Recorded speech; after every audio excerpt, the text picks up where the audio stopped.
Programme રાખેલો છે Surat association માટે થઈને, એરિયાસ માટે થઈને. અને આ પ્રી નવરાત્રીનું આયોજન આપણે એક વિશેષ હેતુ માટે થઈને કરેલો છે. સ્વચ્છ સુરત, સ્વચ્છ તાપી મૈયાનો એક વિશેષ આપણે હેતુ રાખેલો છે. એ એના માટે રાખેલો છે કે દર વર્ષે સુરત એક વિકસિત શહેર છે, દર વર્ષે અહીંયા લાખો લોકો નવા આવે છે. તો સૌથી પહેલા રિયલ એસ્ટેટ એજન્ટને મળે છે, તો એ એજન્ટ એમને સ્વચ્છ સુરત રાખવા માટે થઈને અપીલ કરશે. એ મેસેજ આપવા માટે થઈને આજની પ્રી નવરાત્રીનું આયોજન કર્યું છે. અને સુરતમાં પહેલી વાર રિયલ એસ્ટેટની આટલી મોટી નવરાત્રી થવા જઈ રહી છે. અને સુરત હંમેશા નંબર 1 રહ્યું છે અને નંબર 1 રહેશે. એરિયાસ પણ નંબર 1 રહેશે. જય શ્રી રામ.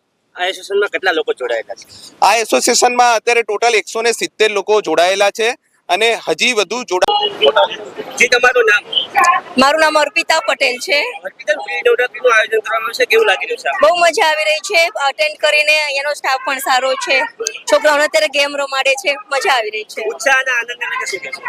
ઉત્સાહ તો નવરાત્રી સ્ટાર્ટ થવાની છે ને અત્યારે પ્રી નવરાત્રી સેલિબ્રેટ કરવા છે, તો આજે જ નવરાત્રી જેવો માહોલ છે અને એકદમ નવરાત્રીના બધા કપડામાં આવ્યા છે, તો બસ નવરાત્રી જેવું ફીલ થાય છે. ખાસ કરીને નવલા નોરતાની તૈયારીઓ થઈ રહી છે, ત્યારે આપને ગરબે ઘૂમવા મળી છે, શું કહેશો આયોજકો માટે? આયોજકો માટે ખૂબ થેન્ક યુ કે અમને નવરાત્રી પહેલા જ નવરાત્રીની ફિલિંગ લાવવા માટે અને નવરાત્રી પહેલા જ નવરાત્રીનો અનુભવ કરવા માટે આયોજકને ખૂબ ધન્યવાદ. અને આગળ પણ આવા આયોજનો કરતા રહે તેવી શુભેચ્છા.